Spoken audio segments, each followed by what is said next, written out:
we're describing how to implement Autofold on lock for powerfold mirrors. What that means is that when you press the lock button on the car on the double lock, the wing mirrors will automatically fold in. To do that, essentially you need one relay and some bits of wire.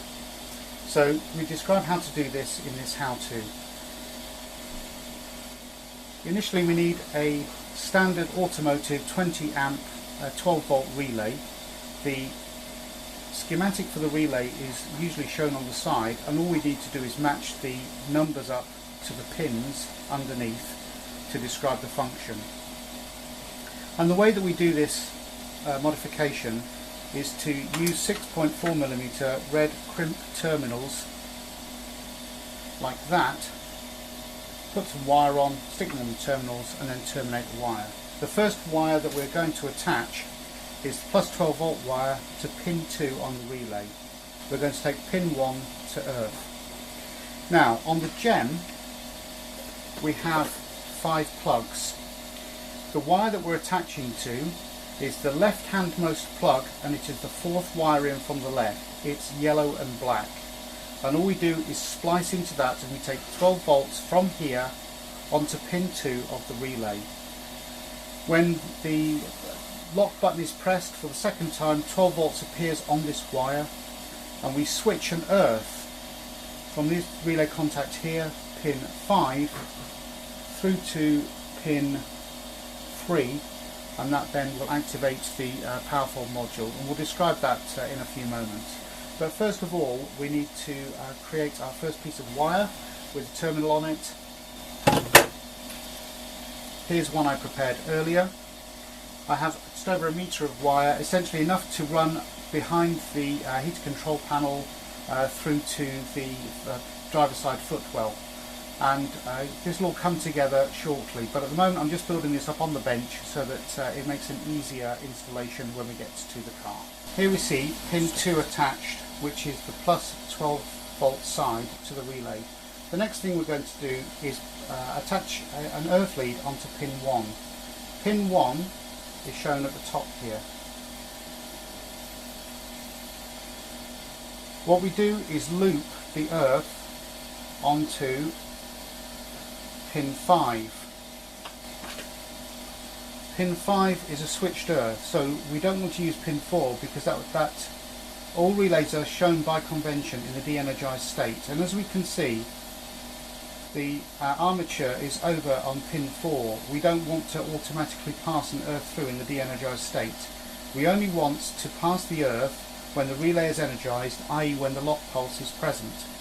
So the way we do this is we use pin 5 instead, and what I've done is I've looped the same earth from pin 1 to pin 5, and then we will take the trailing lead off to an earth point. So now I'm going to attach pin 5, and all I have done for this is to cut the wire, bare both ends, twist them together. You may notice that I've soldered the wire onto the connector, and that's because I don't like relying upon a mechanical bond. I'd much rather have a full electrical bond, and solder gives me that. So let me attach this to pin 5.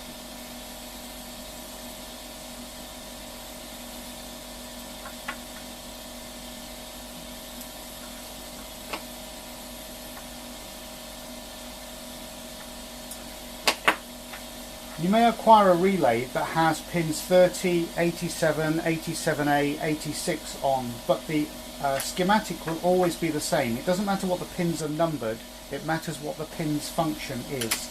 So now I'm going to take a lead off for the earth, and I'm going to terminate, leave a fair amount of length and terminate with a ring term so I can go onto the earth point, the terminated ring connector. We're now going to put in the wire to the Autofold module, and I'll use blue for that. So now we have our blue wire that we're going to take to the powerfold module. I'm going to put that onto pin 3, which in this example is just here.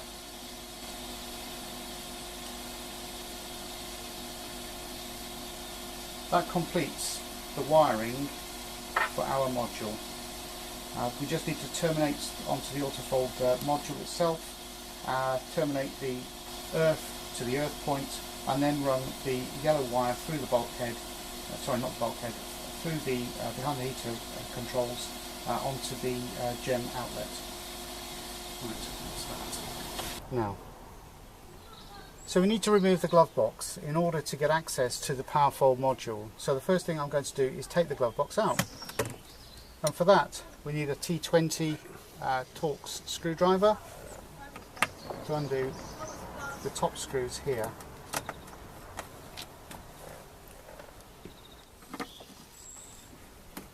You'll notice the glove box is nice and empty. Thanks, Pete. Then we pull the fuse panel cover off, put that to one side. We then need a Torx 30, and there are two Torx 30 hidden at the top of the glove box.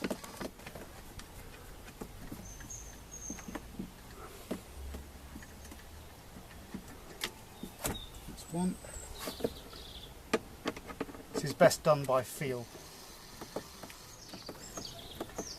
Once you've done a few dozen of these, it becomes quite easy.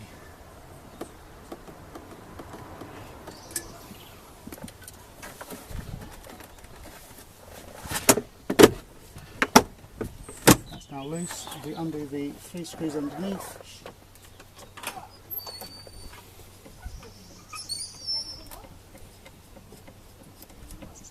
These are just straight Phillips head screws.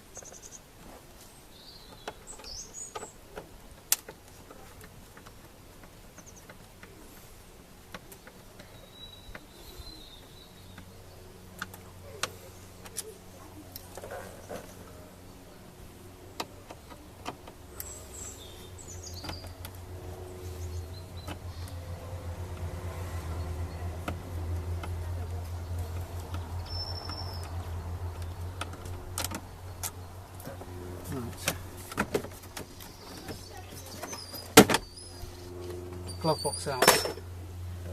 Now, if we look around in here,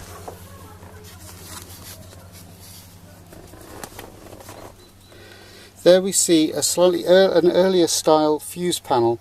Now the Autofold module itself is tucked right up. If you can see the brown connector to the top of the fuse panel, the two-tone brown, the lighter of the browns is the socket and the darker is the actual module that we want to take out. So I'm just going to pull that out now.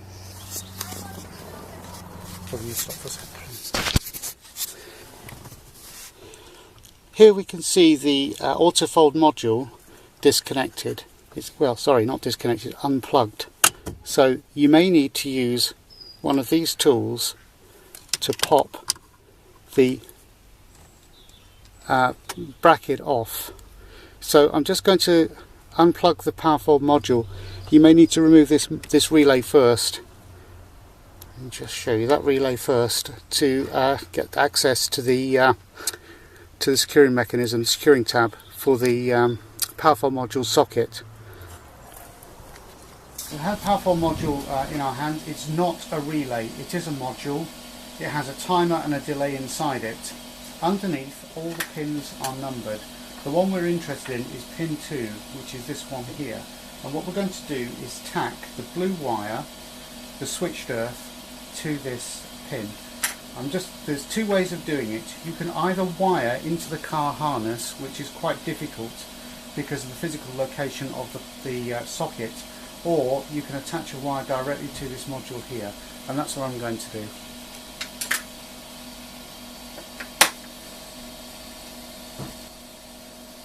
You enjoying this?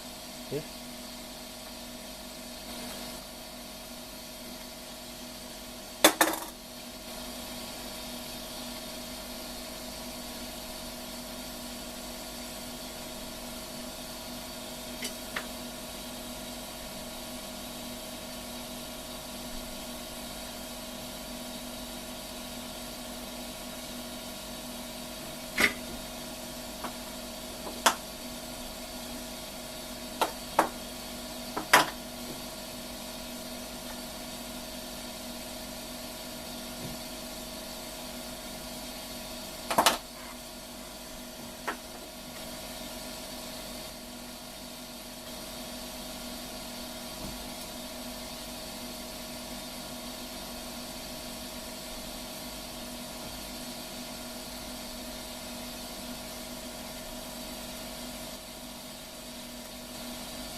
Want to start recording? Yep. Okay, ready? Go.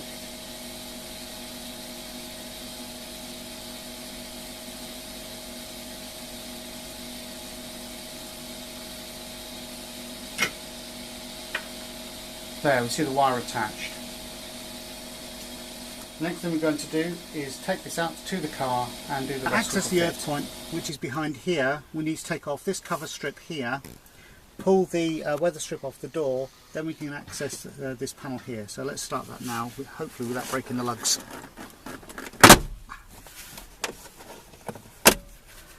There we go, no lugs broken. Right, over there. Next thing, pull the weather seal off, and then you have this puppy to pull out.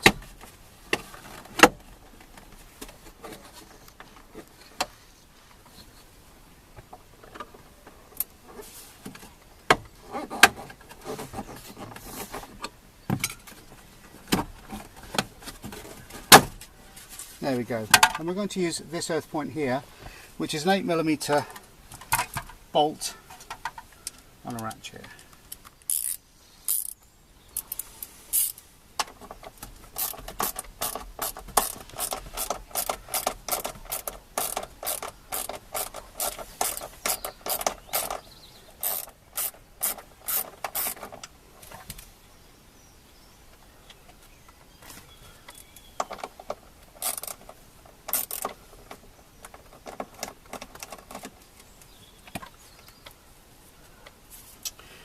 Right, so next thing to do is to position the Powerfold module and the relay back.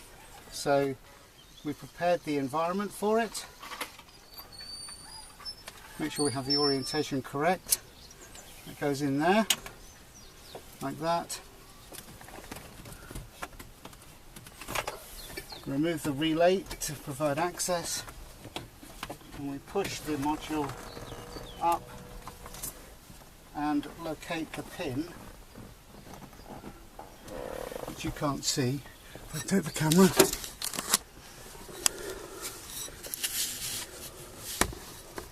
it's a little dark, but it kind of gives you the idea that you have to push the module in like that. That now sits in. There is a hole that the tongue sits in, so I'm just going to hand the camera back.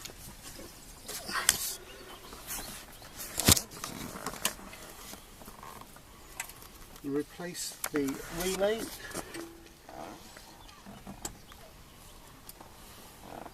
like that. And then we need to secure this relay. Won't fit in there. We'll secure it up here, out of the way, with a tie wrap, and then we'll put the rest of the wiring in. Now, the black wire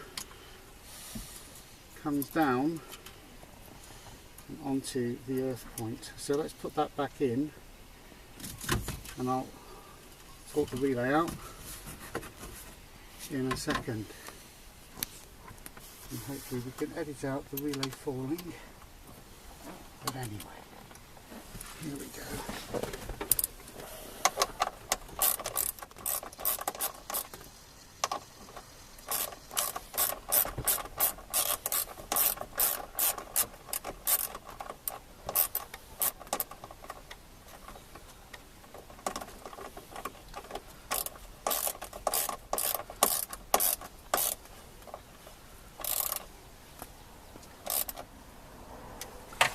Make sure that when you resecure the earth point, that tag is engaged in the hole. Now it's a question of putting everything back together. Just push that black wire up. To do this, there are two tags, one here, one here. They go into two holes underneath on the carpet. They're clearly visible. The first thing you do is lift the flap, push the tags into the holes at the back of the carpet.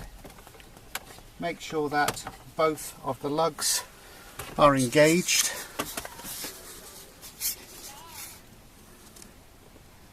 Where are we? There we go. That's better. Both lugs are engaged in the securing sockets.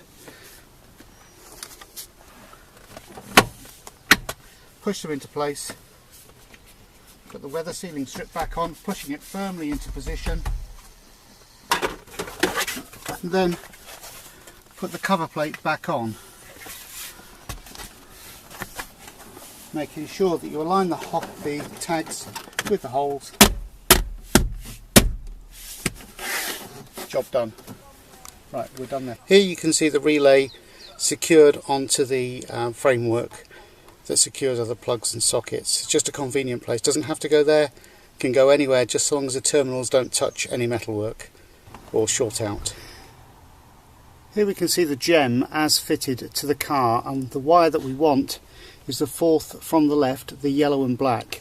We're going to have to cut that piece of tape off to give sufficient length of wire to cut into. So I'm just about to do that. So the tape's now removed and I've pulled the wire out that we're going to cut. You need to leave about this length, because if you cut it too short, then up towards the gem, i.e. here, you won't have enough room to put a little loop on the end to join the wires together. So we're going to cut it around here, prepare the wires, then we're going to feed the yellow wire through the bulkhead, or sorry, through the behind the radio and such like. I'll show you that in just a moment. Ready? Yep. Okay. So we take the cover panel off, first removing the storage thing here. It gives us a little bit more access. And it just unclips like that. Then we can see, and the wire is going to come in through here. An old metal coat hanger, straighten it out so that we can push it through there. Now if you go around the other side, Pete. Now we've got the wire coming through, all we do is just tidy up. Right. So now we've got the wire through where we want it. There's a little ridge just under here where the air duct sits, so the wire can sit neatly on there, and the rest we will tuck behind this panel here. Now what we do is we terminate this end piece here. At the end of the wire. Now it's important to use round nose pliers when bending wire so that you don't put a kink or a weak point in the wire. So just grip it gently, put a loop in like that and cut off the excess using the flat side of the cutters like so. Right. The next thing we need to do is make sure that we've got some heat shrink on the cable. We don't want loose wires, and so finding a piece of appropriate sized heat shrink. Bear in mind that we have to join two wires to one, and there's going to be a solder joint as well. About 3/4 of an inch to an inch is fine to cover both sides of the joint. Then we put the heat shrink on the car side of the wire, or the loom side I should say, and we feed the new wire in through the back of the heat shrink.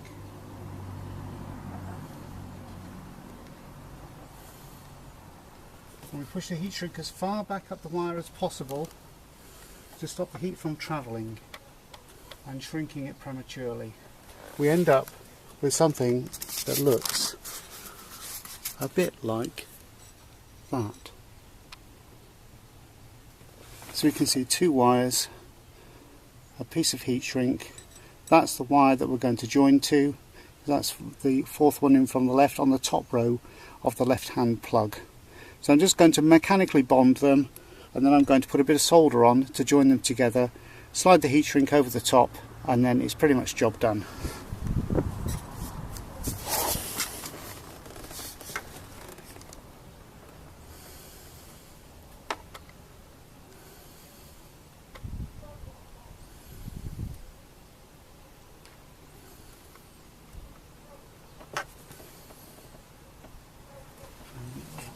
Now, if we've got this right, we've got a good mechanical bond, we've got some solder on to hold it all together, a good electrical bond, and now we slide the heat shrink down over the joint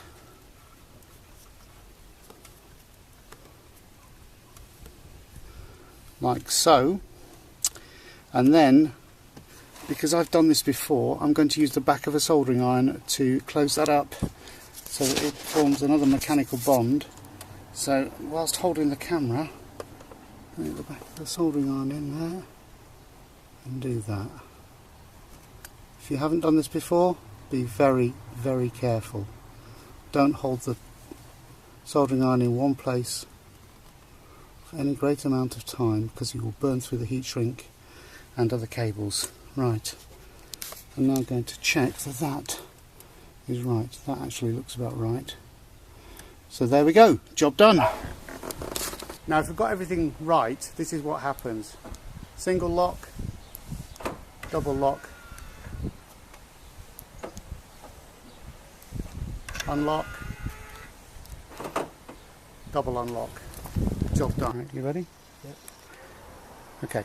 Now sometimes what happens is that the folding wing mirrors gets out of sync with the lock pulse coming through, typically because the lock is pressed twice, or anyway, so it gets its knickers in a twist. To untwist its knickers, just press the button and the wing mirrors will either fold or unfold according to the appropriate setting, and then you're good to go again. Reinstalling the glove box, first make sure that the flap is in the down position. If you don't, you're going to have to do it all over again. Making sure that all the wire is neatly run out of the way. We're going to put the glove box in, and we do that by slightly tipping it up, and then it goes in very easily. The first thing I'm going to do is put the two T20 Torx screws in with the rubber protectors to cushion the glove box handle cover, sorry. Next thing, without throwing them around the car, is to get the T30 screws in. Shouldn't do these tight, just put them in loose for now, so everything lines up, and we'll tighten them afterwards.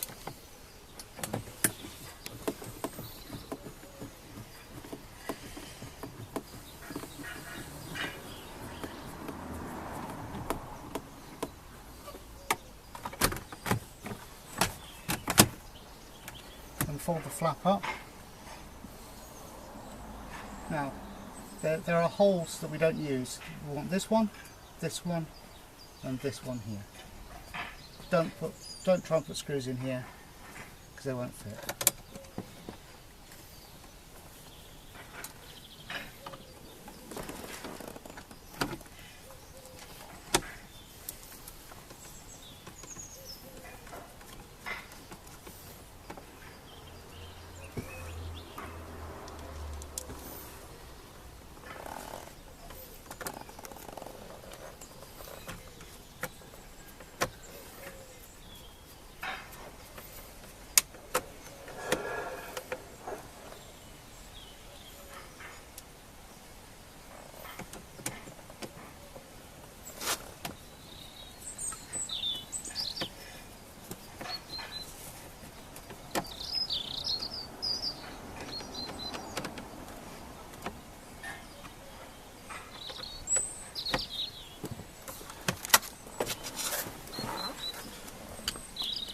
And just snip up the T30s, T20s up front.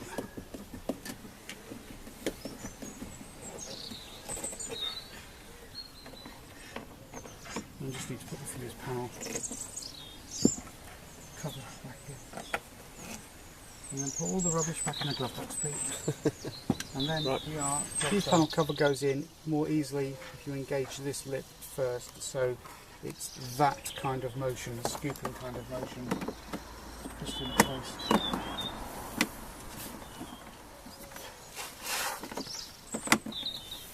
It is a little bit fiddly.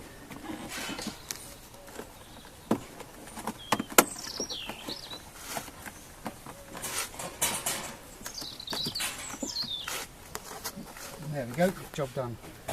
Right.